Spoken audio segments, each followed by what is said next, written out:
गुरुवार 4 डिसेंबर 2025. मत्ते शुभवर्तमानातून घेतलेले वाचन. येशूने आपल्या शिष्यांना म्हटले, मला प्रभूजी प्रभूजी असे म्हणणाऱ्या प्रत्येकाचा प्रवेश स्वर्गाच्या राज्यात होईल असे नाही, तर जो माझ्या स्वर्गीय पित्याच्या इच्छेप्रमाणे वागतो त्याचा होईल.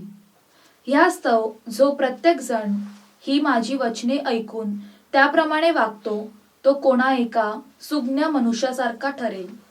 त्याने आपले घर खडकावर बांधले, मग पाऊस पडला, पूर आला, वाराही सुटला व त्या घराला लागला, तरी ते पडले नाही, कारण त्याचा पाया खडकावर घातला होता.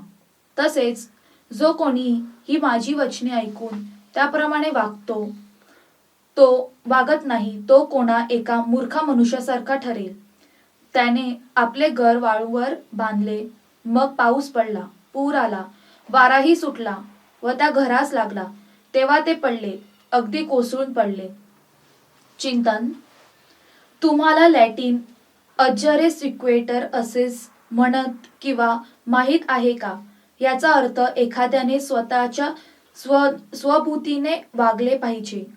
मानवी व्यक्तीने मानवी मार्गाने, हुशारीने आणि जबाबदारीने वागले पाहिजे.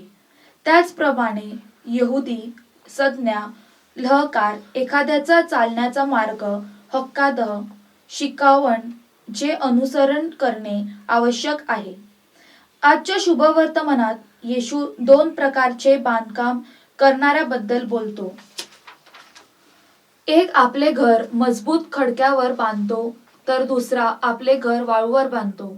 जो आपले घर खडक्यावर बांधतो त्याची येशू स्तुती करतो. आणि हा खडक काय आहे? खडक अर्थातच स्वतः येशू आणि त्याची शिकवण, त्याचे शब्द, त्याचे जीवन आणि त्याची उदाहरणे आहेत. परंतु त्यांचे शब्द ऐकणे किंवा केवळ वाचणे पुरेसे नाही, तर वाचनाबरोबरच जे आवश्यक आहे ते म्हणजे कृती देखील आहे.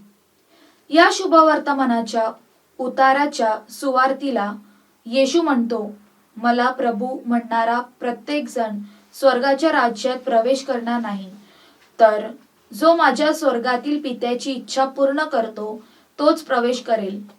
येशूच्या या विधानात तो बहुधा आपल्या असे म्हणत असेल की राज्यात प्रवेश फक्त पित्याच्या इच्छेनुसार करणाऱ्यांचाच आहे. न्यायाच्या दिवशी नैतिक दृष्ट्या भ्रष्ट संदेष्टे आणि चमत्कार करणाऱ्या कामगारांना नाकारले जाईल. येशूची ही शिकवण आपण कशी लागू करू शकतो?